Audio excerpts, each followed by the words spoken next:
Jean-Yves, if someone would tell you that it's not possible to compete on an elite level in two classes, let's say C1 and C2, what would you say to that person? I think is that we see that in many other sports, like for example kayaking on flat water, like swimming, like running, and for me it's all the same. What are the challenges for you to coach in three classes, K1, C1 and C2, and how do you manage this? Most of the time when I speak to an athlete, I imagine him while he's paddling. And now when I speak to Fabien or when I speak to Denis, I don't know if I speak to Fabien K1 or Denis C1 or if I speak to the C2 paddler. So you have to, for me it was quite disturbing at the beginning. For a coach, for one class, it's hard to be very, efficient on all the topics. And when you have three classes, it's even more difficult. So my position is more, a little further, try to manage the project, deal with all the facts that are coming, and there are many facts. For example, how will they get selected for the Olympics? And I work a lot more with other coaches for the technical skills also. I prefer to work like a teamwork to coach them. So this is quite a unique role. What do you like about the role? More different things to deal with, but I like that. I prefer to deal with many different things, even if I'm not so good in each one. I prefer to manage with many things. And also what I like in the new project is that I have some new fields to discover. Like I told you just before about the selection rules, for example. Now I have to make the French system understand that if they want Fabien and Denis to succeed, or if we want that one day it's possible for paddlers to double the classes, we will need to make new rules and new racing programs. And that is another part of my job I didn't have before. What do you think is the main difference between C1 and K1 on one hand and C2 on the other hand? So the main difference for me is you are single and you are double. It means you are paddling for your own, or you're paddling for your own and someone else. I think this is the major difference for the two classes. We discover every day that it's hard to do it. But on the other way, every day we discover that it's paddles C2, for example, brings to the C1, brings to the K1. And for example, Denis and Fabien have improved their power in weightlifting for 20% just by paddling C2, because in C2 they are more often with very hard strokes. So they now got some more power in the single classes. But now the new problem is that how do they use it in the single class? Is it physically and mentally possible to compete in two different classes? For me, it's not a question of energy. It's more a question of concentration, and how are you able to repeat the concentration and the fighting spirit several times.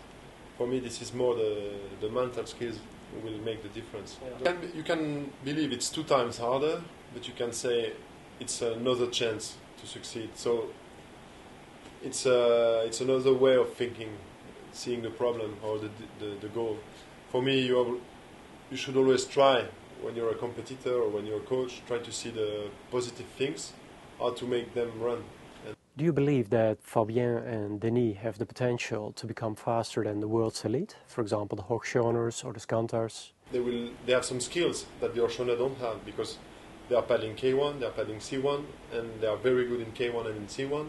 So there are some things that the Hochschoner hasn't learned while they are paddling C2. And so I think this can be an advantage. I think the single class helps Fabien and Denis to improve their individual skill much higher than if they would paddle only C2 for all their life. Yeah. So for me, it doesn't mean that they are better athletes, but they develop more skills, I think so. And so when they come together, if you are able to make them work together in the same way, I think they can be more efficient. I just mentioned the athletes, like for example the Skantars, but there are others like Peter Kauser, Michael Martican.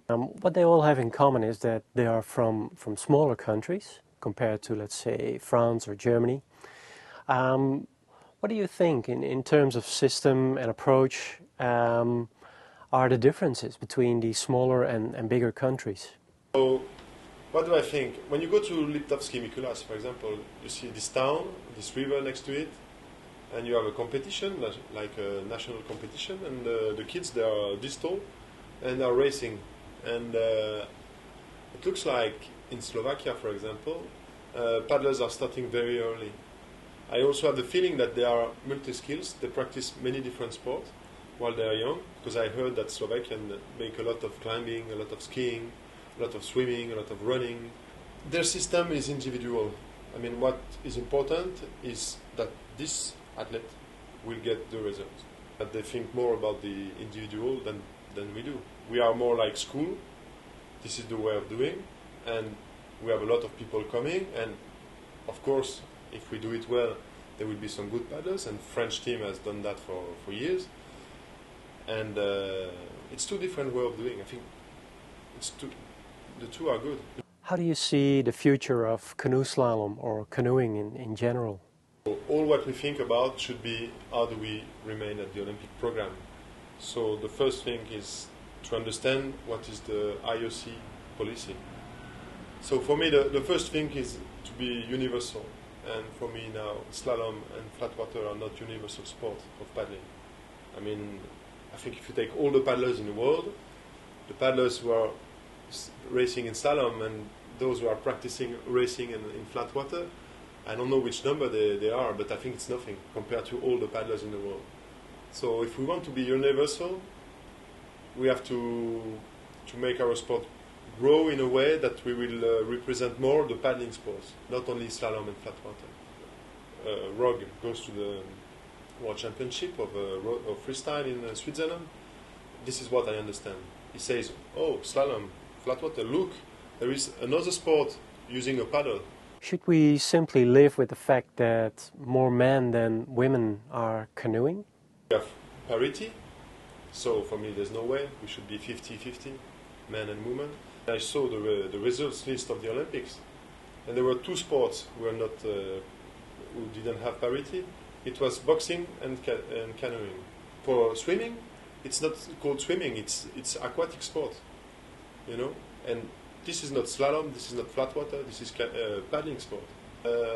Doubling the classes is really a very important point to make our sport be more representative. I mean, adding competition with more athletes at the start, so longer races, adding more girls at the start, and keep the same number of medals. Is there something we could change in the sport? For me, it's too complicated to organize the world in canoeing.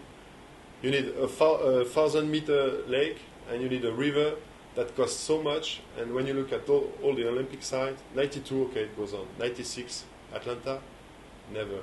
2000, okay, we come here for training, but there are not so many competitions.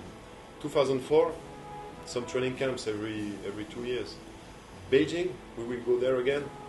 So it's such a lot of money that is just not so used again.